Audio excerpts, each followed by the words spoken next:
right, a Fox News alert. We have just learned the gunman in the Texas church shooting was apparently denied a right to carry.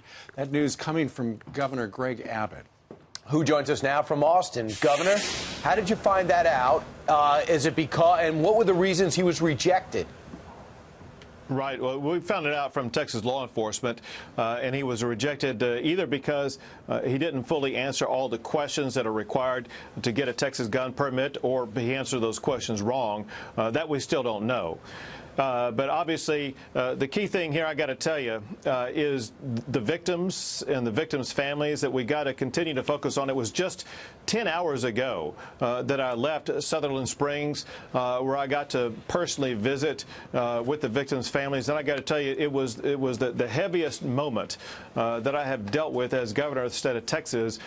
Speaking to those victims' families and trying to summon what was needed to be said to try to warm their hearts and to connect with them. But also, I got to tell you, to see their resilience and their resolve and their determination to continue to connect with God and their unwavering faith. And so you were at this the vigil last night there in the town.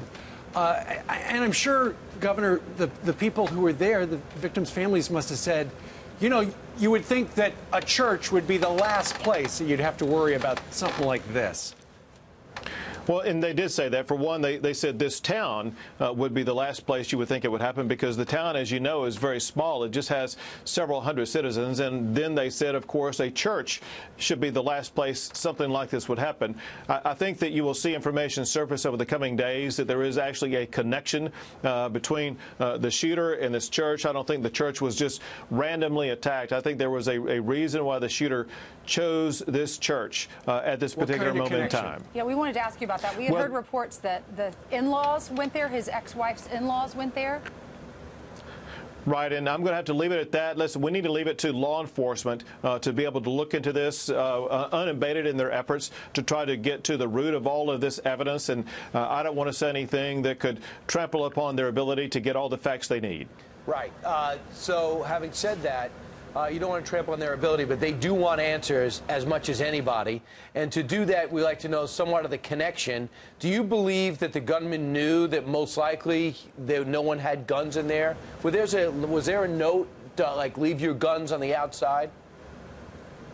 As far as I'm aware, there was no note or notation like that. It did appear that the gunman, for one, you could tell by the way that he was armed and geared, he was prepared to be able to take on fire. Obviously, he was perhaps surprised and shocked when a neighbor came out and did shoot him and connected with him. The neighbor, so he was struck?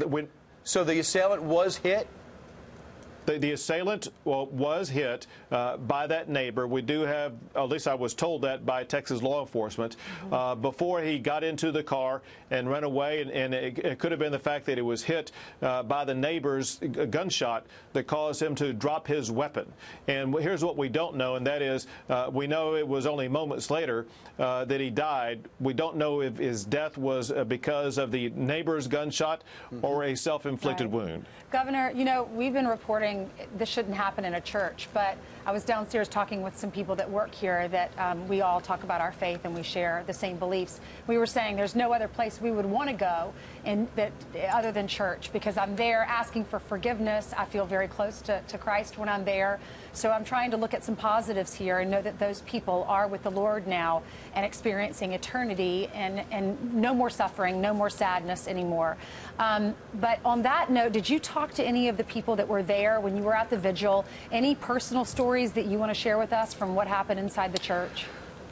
Well, first, before the vigil, I went to a community center, and in the community center were the families of the victims, and I had the opportunity to speak with them directly and try to summon the language that would try to touch their hearts. And I got to tell you, I left from there before going to the vigil very inspired by these individuals who are going through this suffering, because it was clear from my conversations with them, from hugging them and holding them and hearing their whispers into my my ears, that their faith in God was unwavering, that what they relied upon in that moment in time and during the course of the vigil later on was both their faith but also the necessity for us to come together under one God to purge evil and to rely upon the love that God provides. Thank you, Governor. Yeah, indeed. We know you've got your hands full. Governor Greg Abbott, thank you very much glad you for were joining us there. today. Thank you.